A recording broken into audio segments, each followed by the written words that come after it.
Ang awit ni Moises. Ika-15 kabanata.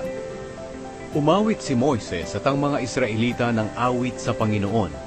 Aawitan ko ang Panginoon dahil lubos siyang nagtagumpay.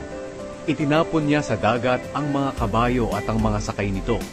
Ang Panginoon ang nagbibigay sa akin ng lakas at siya ang aking awit.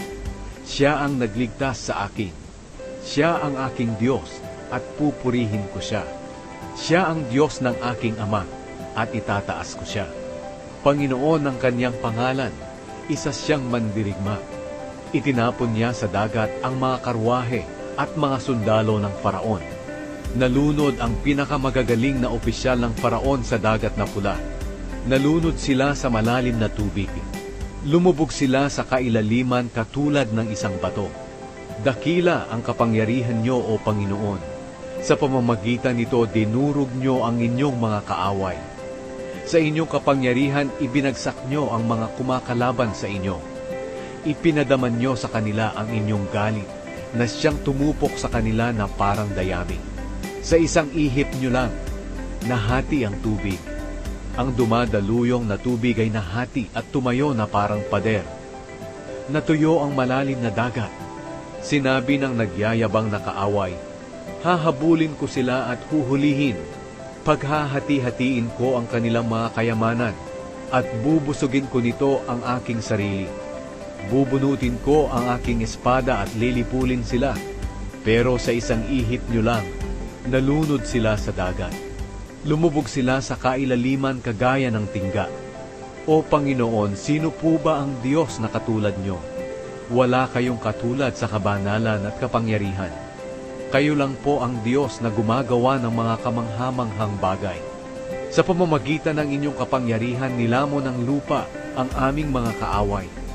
Sa pamamagitan ng walang tigil niyong pagmamahal, gagabayan niyo ang inyong mga iniligtas.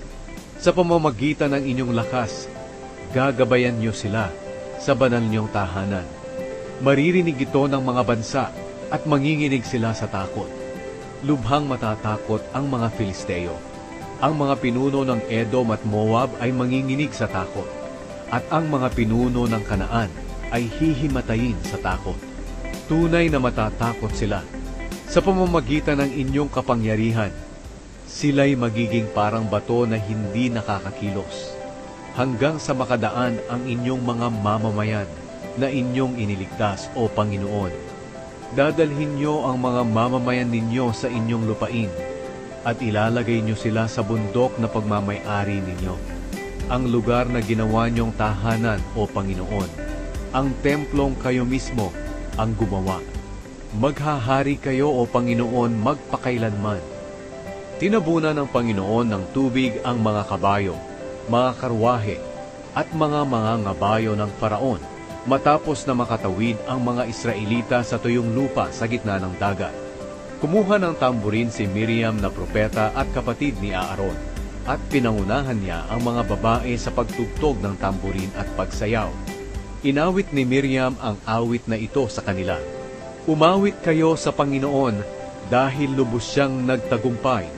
Itinapon niya sa dagat ang mga kabayo at ang mga sakay nito. Ang mapait na tubig.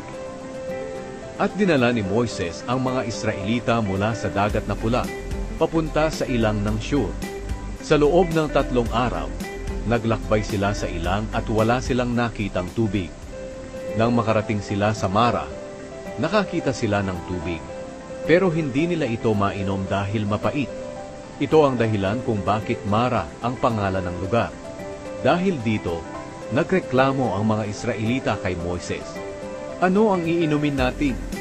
Kaya humingi ng tulong si Moises sa Panginoon, at ipinakita ng Panginoon sa kanya ang isang putol ng kahoy. Inihagis ito ni Moises sa tubig at nawala ang pait ng tubig. Doon ibinigay ng Panginoon ang tuntunin at kautosang ito para subukin ang katapatan nila sa kanya. Kung susundin ninyo ako ng buong puso, ang Panginoon na inyong Diyos, at gagawa ng mabuti sa aking paningin, at susundin ang aking mga kautusan at tuntunin, hindi ko kayo padadalhan ng mga karamdaman, gaya ng ipinadala ko sa mga Ehipsyo. dahil ako ang Panginoon ang nagpapagaling sa inyo. Dumating sila sa Elim, kung saan may 12 bukal at 70 puno ng palma, at nagkampo sila malapit sa tubig.